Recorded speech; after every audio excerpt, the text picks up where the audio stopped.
recipe was everything you want in a jelly. It's sweet, savory, cooks quickly, and doesn't have a fussy ingredient list. In fact, I get so much use out of this recipe, I have yet to use it on a biscuit or a sandwich. I know, I'm really building this thing up. That's because jams and jellies are the flavor combinations that brighten up your pantry any month of the year. And my good friend Tony from the channel Kettle Kitchen organized a collab with canners you likely already know and others you've gotta meet, bringing you a jam or jelly recipe every day this month. Check out the playlist below and his channel, where he brings the elements of comfort food, home cooking, and canning with a focus on meal prep. In addition to recipes, he regularly brings together groups of canners, homesteaders, and gardeners from all ages, stages, and places through live topic talks that are information-packed and actionable. Wait, am I detecting a little hesitancy about making apple sage jelly?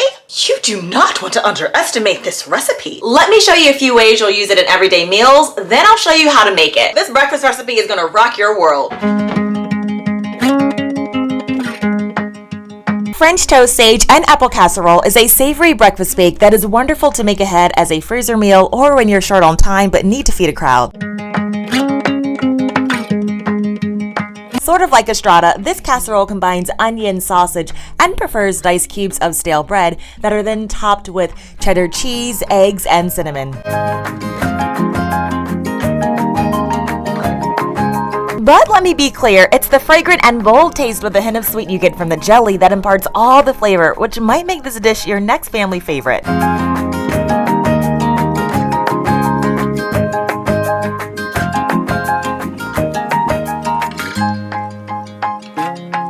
As I mentioned, I love to set aside a portion to freeze for no prep cooking, but we also enjoy having this breakfast casserole for dinner. Your one-pan casserole needs to chill between 2 and up to 24 hours before you pop it in the oven. And what comes out of your oven is a winning combination that has a jelly glaze made with sage anyone can appreciate.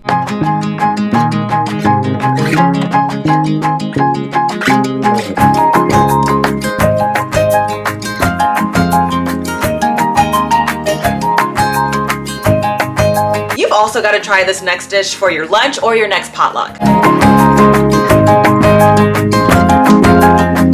Honey, you don't even have to think twice about this one. Toss 3 ingredients, meatballs, this jelly, and a pinch of chili flakes into your slow cooker, then let the magic happen while you get on with your life.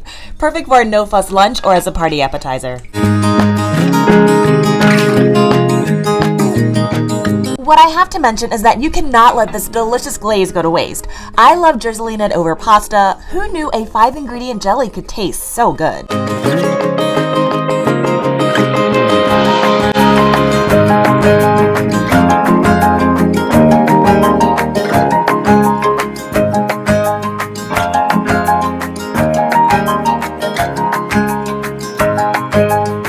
This dinner recipe combines savory and simple, which is always a win.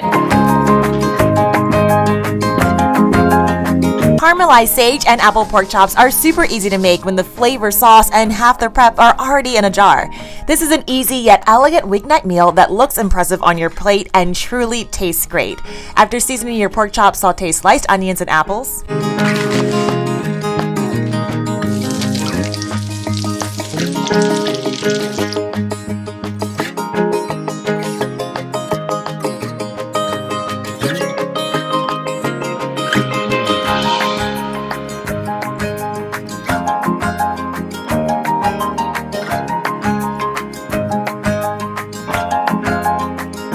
It'll take just 10 to 15 minutes until everything is tender.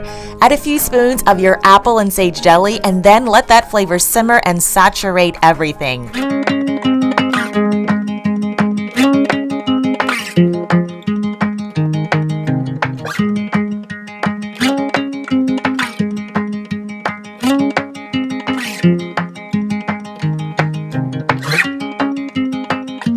You'll want to serve the pork chops immediately and ensure each bite has a bit of the apples, onions, and that the pork is dunked in those savory juices.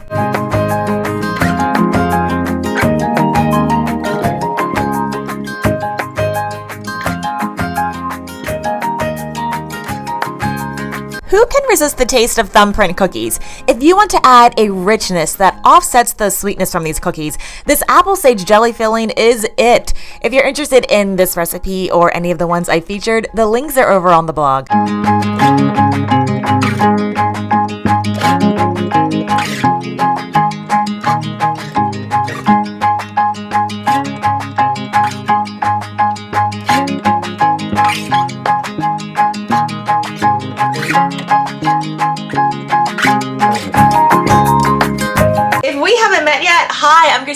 blog becomingafarmgirl.com. I'm here to help you start canning and preserving your own ingredients right at home and share ways to use your home canned pantry and meals your family will love. We're gonna move straight into the recipe, but as always, the link to the printable recipe is below. Many of you already have the recipe, blog post video, and pictures in your email for easy reference. And if you don't, but you want to, that link is below. Now, it's just canning recipes, it's not a newsletter. We'll be back in a couple of minutes to talk about canning safety and some of my recipe tips. Now let's start making some apple sage jelly.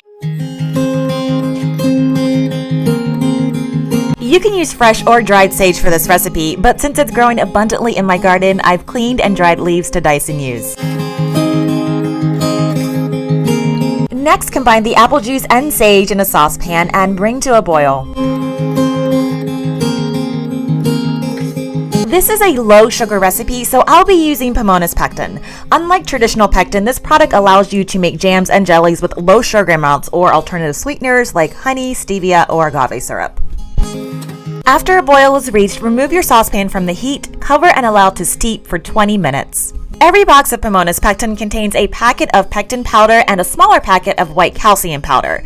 The two work hand in hand as the calcium activates the gelling power of the pectin. This is a water bath recipe, so you just need a large stock pot to serve as your water bath canner. I like to start by boiling my water at this point and use it to sterilize my lids and rings using my canning lid rack. Next, use a fine mesh strainer or cheesecloth to drain the sage leaves. This is optional, but please know that the herbs left in the jelly will create a stronger sage profile. I very much like this and often make it both ways. Measure out the apple sage infusion, adding vinegar and your calcium water. In a separate bowl, combine the sugar and pectin powder. This recipe only requires a 3/4 cup of sugar. Bring the infused liquid to a full boil and then add the pectin mixture.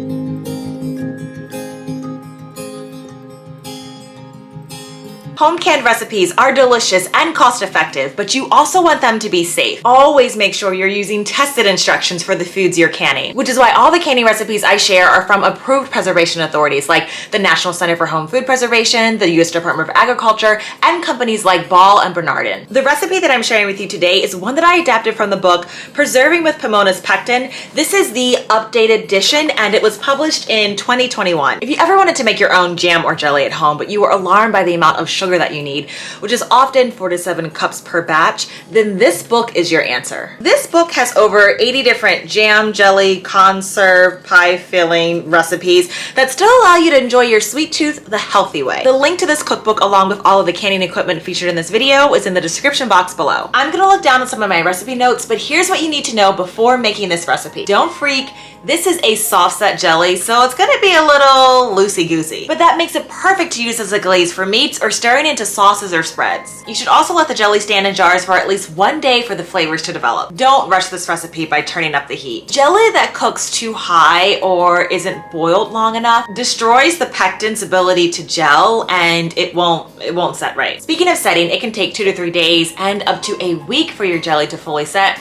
It's annoying, I know, but that's jelly. All right, next up, you can use fresh or dried herbs for jelly making. But if you're using fresh herbs, make sure that they are very fresh and in good condition. Now you'll find a mix of apple sage jelly recipes that tell you to fully strain out all of the herbs and some that tell you to keep them in. I actually like the suspended floating herb look. You don't notice the texture of the sage at all because it's just so thin. But if you're using dry, use twice as much when using fresh. For this recipe, you could also use real apples. This recipe uses apple juice to keep things quick. But if you have access to apples, you want to use something really crisp like a Granny Smith. If you decide to use fresh apples instead of apple juice, don't squeeze the jelly bag or the cheesecloth. And this is tempting to do because it'll make the pulp come out faster, but you'll end up with a cloudy jelly. And if you want to make this recipe for a special dinner but you're short on time, just skip the canning. Just store it in the fridge where it will keep for up to 1 month. So I went the low sugar route on this recipe because I'm canning a lot of this to share with my parents. But over on the blog, I've linked to approved recipes that don't require Pomona's pectin so that you have the right measurements. This recipe requires an acid, which is the vinegar, and this is what allows it to be shelf stable on your pantry shelf for up to 1 year. All right, that's all I've got for now. Be sure to check out the coordinating blog post. Now let's get back to canning our jelly. To can this recipe, ladle hot jelly into hot jars, leaving a 1/4 inch of headspace. Remove trapped air bubbles using a debubbler and wipe the rims with a damp cloth. Put new lids on and screw bands, then tighten until fingertip tight.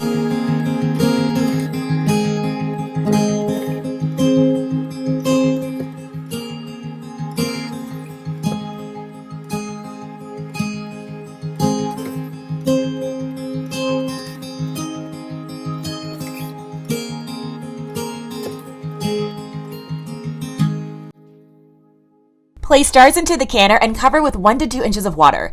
Put the lid on the canner and return to a rolling boil and process for 10 minutes, adjusting for altitude.